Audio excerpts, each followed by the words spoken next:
Maithili Thakur July 25, 2000 సంవత్సరంన బీహార్లోని మధుబని జిల్లాలోని బేనీపట్టిలో సాంస్కృతికంగా సంపన్నమైన మిథిలా ప్రాంతంలో జన్మించారు. ఆమె కుటుంబం వారి సాంస్కృతిక మూలాల పట్ల కలిగి ఉన్న గర్వాన్ని ప్రతిబింబిస్తూ మైథిలి భాష ఆధారంగా ఆమెకు మైథిలి అని పేరు అయితే పెట్టారు.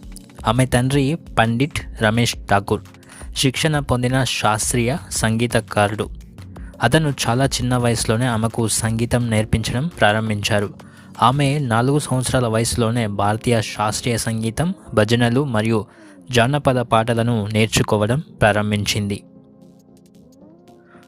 మైథిలి ఠాకూర్ గురించి ఇంట్రెస్టింగ్కరమైనటువంటి ఒక 15 ప్రశ్నలు ఏంటో తెలుసుకుందాం. మైథిలి ఠాకూర్ ఎవరు? మైథిలి ఠాకూర్ ఒక ప్రఖ్యాత భారతీయ జానపద మరియు శాస్త్రీయ గాయని మరియు బీహార్కు చెందిన రాజకీయ నాయకురాలు. రెండవ క్వశ్చన్, మైథిలి ఠాకూర్ ఎప్పుడు జన్మించింది? ఆమె జూలై 25, 2000 సంవత్సరంలో జన్మించింది. మూడవ ప్రశ్న, మైథిలి ఠాకూర్ ఏ ఏ భాషల్లో పాడతారు? హిందీ, మైథిలి, భోజ్పురి, అవధి, మగాహి మరియు ఇతర ప్రాంతీయ భాషల్లో ఆమె పాడతారు. మైథిలి ఠాకూర్ ఎలా కీర్తిని పొందింది? నాలుగవ ప్రశ్న, సరెగమప, లిటిల్ ఛాంప్స్ మరియు ది రైజింగ్ స్టార్ వంటి రియాలిటీ షోల ద్వారా ఆమెకు ప్రజాదరణ అయితే రావడం జరిగింది.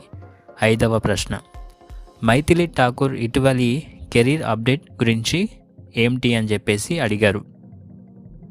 2025లో మైథిలి భారతీయ జనతా పార్టీ బీజేపీలో చేరడం ద్వారా రాజకీయాల్లోకి ప్రవేశించి బీహార్లోని అలీనగర్ నియోజకవర్గం నుండి ఆమె పోటీ చేసి గెలిచింది.